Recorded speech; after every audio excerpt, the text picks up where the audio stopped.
We're starting a new book today, and it's an interesting one. The Book of Judges. A lot of darkness in this book. It's a heavy book. 21 chapters, so 21 days, although it'll take us more than 21 days, of course, because as you know the pattern, we usually do 2 days of Old Testament, 1 day of New Testament, generally speaking. Sometimes a little more separation there if we insert some Psalms and Proverbs. So it'll probably take us somewhere around a month to read through this book. But Judges chapter 1 today. After the death of Joshua, the Israelites inquired of the Lord, "Who will be the first to fight for us against the Canaanites?" The Lord answered, "Judah is to go. I have handed the land over to him." Judah said to his brother Simeon, "Come with me to my allotted territory, and let's fight against the Canaanites. I will also go with you to your allotted territory."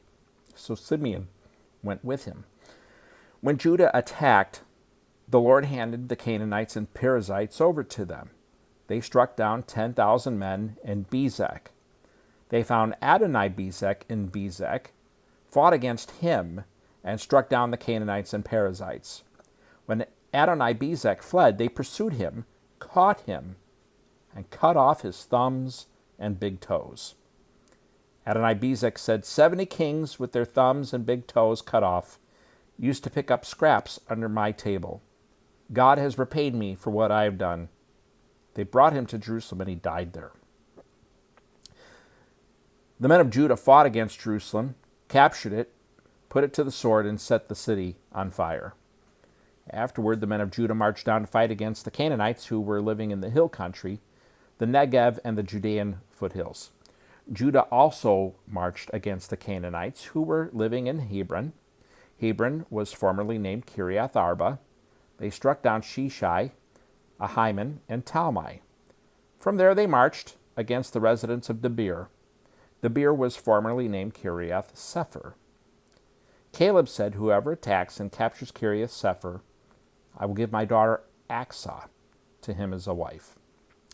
So Othniel, son of Kenaz, Caleb's younger brother, captured it, and Caleb gave his daughter Aksah to him as wife. When she arrived, she persuaded Othniel to ask her father for a field.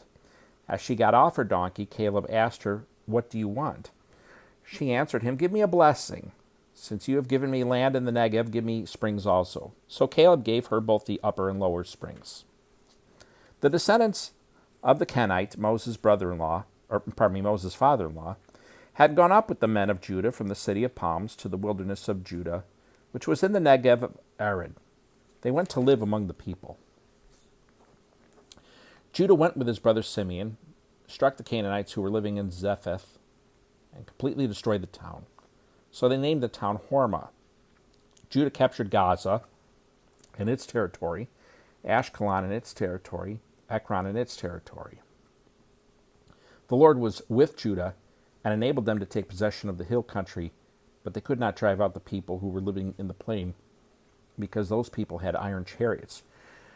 Judah gave Hebron to Caleb just as Moses had promised. Then Caleb drove out the 3 sons of Anak who lived there. At the same time, the Benjamites did not drive out the Jebusites who were living in Jerusalem. The Jebusites have lived among the Benjamites in Jerusalem to this day. The house of Joseph also attacked Bethel, and the Lord was with them. They sent spies to Bethel. The town was formerly called Luz. The spies saw a man coming out of the town and said to him, "Please show us how to get into town, and we will show you kindness."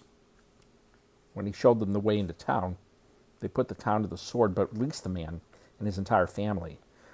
Then the man went to the land of the Hittites, built a town, and named it Luz. That is its name still today. At that time, Manasseh failed to take possession of Beth Shean and Taanach and their surrounding villages, or the residents of Dor, Ibleam, and Megiddo, and their surrounding villages. The Canaanites were determined to stay in this land. When Israel became stronger, they made the Canaanites serve as forced labor, but never drove them out completely. At that time, Ephraim failed to drive out the Canaanites who were living in Gezer, so the Canaanites have lived among them in Gezer. Zebulun failed to drive out the residents of Kitron, or the residents of Nahalal, so the Canaanites live among them and served as forced labor. Asher failed to drive out the residents of Akko, or Sidon, or Alab. Aksib, Helbah, Aphik, Arahab. And I'm not sure by any stretch of the imagination I'm pronouncing these towns correctly. The Asherites lived among the Canaanites who were living in the land because they failed to drive them out. Naphtali did not drive out the residents of Beth Shemesh or the residents of Beth Anath. They lived among the Canaanites who were living in the land, but the residents of Beth Shemesh and the Beth Anath served as their forced laborers. The Amorites forced the Danites into the hill country.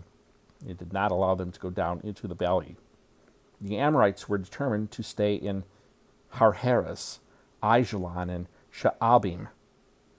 When the house of Joseph got the upper hand, the Amorites were made to serve as forced labor.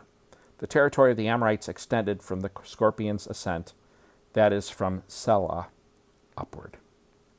And that is Judges chapter 1, where we read a lot of failure on the part of the Israelites there. It's going to be an interesting book.